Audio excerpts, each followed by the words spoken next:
नमस्कार दोस्तों, math शॉर्टिक channel पर आपका स्वागत है। आज हम पढ़ेंगे कुक्कुट पालन। तो कुक्कुट पालन का हम डिवीज़न करेंगे एनसीईआरटी के अनुसार। तो बात करते हैं कि जो भी लाइन लिखी हुई है जो महत्वपूर्ण नहीं है, जैसे इसके अंदर दो लाइन महत्वपूर्ण है, जैसे अंडे देने वाली मुर्गी लहर और मांस के लिए ब्रॉयलर। तो कौन कौन सी अंडे देने वाली मुर्गी कौन सी है? लहर, तथा मांस के लिए ब्रॉयलर। जो आपका पेपर है वो पूरा एनसीईआरटी के अनुसार ही बनेगा। तो एनसीईआरटी को हम इस वीडियो के अंदर पूरा कवर करेंगे। यदि आपको और भी पढ़ना है तो आप पढ़ सकते हो, उसमें आपको मनाही नहीं है, लेकिन पेपर एनसीईआरटी के अनुसार एक एक लाइन से क्वेश्चंस बनेगा। अब है नेक्स्ट। तो इसके अंदर आप इसको पढ़ना चाहो तो पढ़ सकते हो, लेकिन आपको बता दूं कि किस प्रकार क्वेश्चंस बनेगा।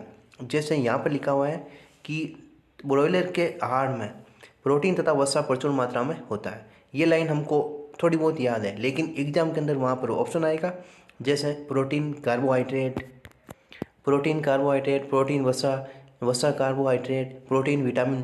तो वहाँ पर आपको थोड़ा बहुत पढ़ा हुआ है तो भी आपका हो जाएगा, लेकिन आपकी एनसीईआरटी नहीं पढ़ी हुई है तो आपका पेपर नहीं होगा, और इस प्रकार के छोटे छोटे क्वेश्चन ही एग्जाम में पूछे जाते हैं। तो आप एनसीईआरटी को जरूर पढ़ लेना। तो पहला है कि बॉयलर के अनुसार, मतलब बॉयलर के आहार में प्रोटीन तथा वसा प्रचुर मात्रा में पाया जाता है। कौन कौन? प्रोटीन तथा वसा। उसके बाद में कुक्कुट आहार में विटामिन ए तथा विटामिन के की मात्रा अधिक रखी जाती है। ये दोनों क्वेश्चन एग्जाम की दृष्टि से महत्वपूर्ण है कि कुक्कुट आहार में विटामिन ए तथा विटामिन के और प्रोटीन तथा वसा। क्या क्या? प्रोटीन तथा वसा। अब इसके अंदर कोई खास है नहीं। अब है समुद्री मछली। तो इसके अंदर हम बात करते हैं कि पहले मछली कौन कौन सी है। इसके अंदर यही क्वेश्चन आता है कि कौन कौन सी समुद्री मछली है। तो कौन कौन सी है? एक तो है पोम्फ्रेट, मैकल, टूना, सार्डाइन और बॉम्बे डक। तो आप इसकी किस प्रकार भी ट्रिक बना सकते हो, पर हमें ये 5 प्रकार की मछली हमें याद होनी चाहिए। कौन कौन सी? Bombay, sardine, tuna, mackerel, pomfret. जो मेरी ट्रिक है मैं वो ट्रिक आपको बता दूँ कि समुद्र के किनारे क्या होते हैं, हम घूमने के लिए जाते हैं तो वहाँ पर लड़के और लड़कियाँ दोनों होती है। तो हम लेते हैं लड़की को, तो वहाँ पर एक लड़की है, और कौन सा समुद्र है? बॉम्बे का समुद्र। कौन सा? बॉम्बे का समुद्र। तो बॉम्बे के समुद्र पर एक लड़की है, उसका शरीर एकदम फिट है। क्या है? उसका शरीर एकदम फिट है और टली है, है। बॉम्बे मतलब बॉम्बे डक। और एक लड़की है, मतलब एक गर्ल है, गर्ल मतलब मैकल। उसका शरीर मतलब सार्डाइन, शरीर मतलब सार्डाइन, फिट है, एकदम फिट है, मतलब पोम्फ्रेट। फ्रेट, फिट मतलब फ्रेट, पोम्फ्रेट। पर वह टली है। वह क्या है? टली। समुद्र के किनारे जाते हैं तो वैसे भी लोग टली लेते हैं, तो क्या है? टली मतलब टूना। तो क्या क्या है? बॉम्बे, एक लड़की मतलब गर्ल, मैकल, बॉम्बे, मैकल, शरीर सार्डाइन, पोम्फ्रेट और टूना मतलब टली है। तो आप इस प्रकार इसको याद कर सकते हो, या आपकी कोई दूसरी ट्रिक है तो उसके अनुसार आप याद कर सकते हो, बाकी आप पढ़ लेना। अब मैं नेक्स्ट की आर्थिक महत्व वाली समुद्री मछली। आर्थिक, आर्थिक मतलब पैसे कमाने वाली मछली। तो हम एक नॉर्मल बात समझते हैं कि जिसके पास ज़्यादा पैसा होगा वो क्या करेगा कि अपने मार्ग से क्या होगा? भटक जाएगा। तो इसके अंदर ये हमें याद करना है कि कौन कौन सी मछली हैं। तो कौन कौन सी है वो मैं आपको ट्रिक बता देता हूँ मेरी, कि भटक, कि जिसके पास ज़्यादा पैसा होता है वो क्या होता है? अपने रास्ते से भटक जाता है। वो क्या होता है? भटक जाता है, मतलब बेटक। ज़्यादा कौन भटकती है? ऑन स्पॉट, मतलब ज़्यादा ऑन स्पॉट कौन भटक जाती है? गर्ल, लड़की। कौन? गर्ल। तो क्या आ जाएगा? Pearl spot. क्या? Pearl spot. और जब तक वो इसके बारे में समझती है तब तक वो हो जाती है लेट। क्या हो जाती है? लेट। तो मुलेट। तो ये 3 है कि जिसके पास आर्थिक महत्व वाली मछली, आर्थिक महत्व वाली मछली, नाम भी आर्थिक है। तो जिसके पास ज़्यादा पैसा वाले क्या हो जाते हैं? भटक जाते हैं। कौन भटकती हैं? गर्ल, ऑन स्पॉट वो भटक जाती है, और जब तक वो समझती है तब तक हो जाती है लेट। तो 3 है, मुलेट, बेटक और पर्ल स्पॉट। पंख युक्त मछलियाँ। अब बात करते हैं कवचीय मछलियाँ। तो कवचीय मछलियाँ के अंदर क्या है? झींगा, मसल और ओएस्टर, झींगा, मसल और ओएस्टर। अब ये क्वेश्चंस महत्वपूर्ण है कि ओएस्टर का संवर्धन मोतियों को प्राप्त करने के लिए किया जाता है। कौन सी आर्थिक महत्व की मछली जिसका उपयोग मोतियों को प्राप्त करने के लिए किया जाता है? तो ओएस्टर। कौन सी? ओएस्टर। बाकी भविष्य में समुद्री मछलियों का भंडार कम होने की अवस्था में इन मछलियों की पूर्ति संवर्धन के द्वारा हो सकती है। इस प्रणाली को समुद्री संवर्धन या मैरीकल्चर कहते हैं। ये भी इम्पोर्टेंट है कि मैरीकल्चर क्या है। तो जो मछलियों का भंडार है उनको कम होने की अवस्था में संवर्धन के द्वारा पूर्ति करना मैरीकल्चर या समुद्री संवर्धन कहलाता है।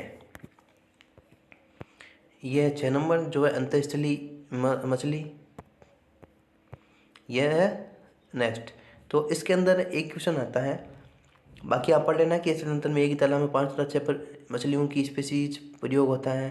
तो ये इतना कोई खास नहीं है। बाकी नीचे है कि कौन सी मछली जल की सतह से अपना भोजन लेती है।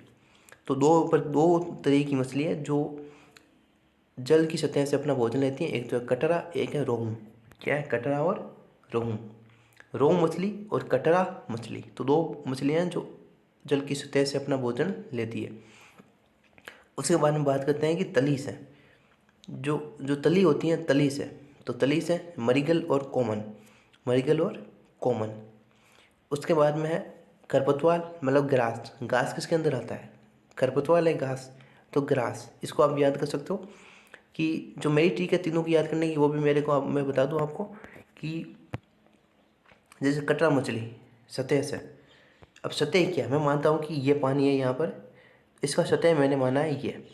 जब हम इसकी सतह के बीच में जाते हैं, क्या होता है? बीच में जाते हैं तो क्या होता है? हम जब पानी के बीच में चले जाते हैं तो हमारी स्थिति हो जाती है रोने वाली स्थिति, क्योंकि हम बीच में, पानी के बीच में नीचे हैं तो रोहूं, तो हमारी स्थिति हो जाती है रोने वाली।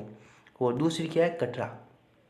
दूसरी क्या है? कटरा। रोहू और कटरा, कटला, रोहू और कटला। और अब है कि तली। तली मैंने माना है ये बाहर वाला स्थल, तली मैंने माना है ये बाहर वाला स्थल। अब बाहर वाले स्थल पर पानी कौन पीता है? एक तो हिरण, मरीक हिरण, और एक कॉमन, मतलब सभी जानवर पीते हैं, मतलब कॉमन सभी जानवर तली पर पानी पीते हैं। तली मतलब ये बाहर वाला स्थल। तो यहाँ पर पानी कौन पीता है? मरीक, हिरण और कॉमन। कॉमन मतलब सभी जानवर पीते हैं, तो क्या आ जाएगा? मरीकल तथा कॉमन तालाब की तली से भोजन लेते हैं। उसके बाद में खरपतवार, तो ये तो याद रह जाएगा। घास क्या है? खरपतवार है, तो ग्रास। उसके बाद में यहाँ पर कुछ आप पढ़ लेना, इसको पढ़ना चाहते हो तो याद होगी कि सतह है ये, तो सतह पर कौन कौन है? कटरा और रोहू, कटरा और रोहू। और यहाँ पर कौन है? यहाँ पर कौन है तले के ऊपर? एक तो मरीक, हिरण, और एक कौन है जो कॉमन, मतलब सभी जानवर कॉमन कॉर्प जो तालाब की तली से भोजन लेते हैं, और ग्रास जो खरपतवार। ये भी आप पढ़ लेना, इसके अंदर कुछ नहीं है। अब है ये कि एक यहाँ पर बनता है कि शहद के अतिरिक्त मधुमक्खी के छत्ते मोम के बहुत अच्छे स्रोत है। किसके? किसके? मोम के। किसके अच्छे स्रोत है? मोम के। और मोम का उपयोग औषधि तैयार करने के लिए किया जाता है। तो यहाँ से भी क्वेश्चन बन जाता है कि मोम का उपयोग किया जाता है औषधि, जो भी 3-4 ऑप्शन दे देगा और उसके अनुसार। तो किसके लिए किया जाता है? औषधि तैयार करने के लिए किया जाता है। अब है व्यावसायिक स्तर पर मधु उत्पादन के लिए देसी किस्म की मक्खी। तो देसी किस्म की मक्खी कौन कौन सी है? तो ये याद करना है। पहले कौन सी है? इंडिका। एक तो मधुमक्खी होती हैं जो शेर होती है। अब इसको याद बताता हूँ किस प्रकार करना है कि शेर होती है, शेर। किस प्रकार होती है? शेर। कहाँ पर? इंडिया के अंदर। शेरना इंडिका। क्या नाम है? शेरना इंडिका। उसके बाद में डोरसेटा। जब वो किसी को काटती है तब शरीर के अंदर एक छोटा सा कांटा, मतलब डोरा जैसा छोटा सा कांटा लगा देती है, तो डोरसेटा। क्या है? डोरसेटा। और वो कहाँ पर बैठती है? फलों पर, मतलब फलोरी। कहाँ पर बैठती है? फलों के ऊपर, मतलब फलोरी।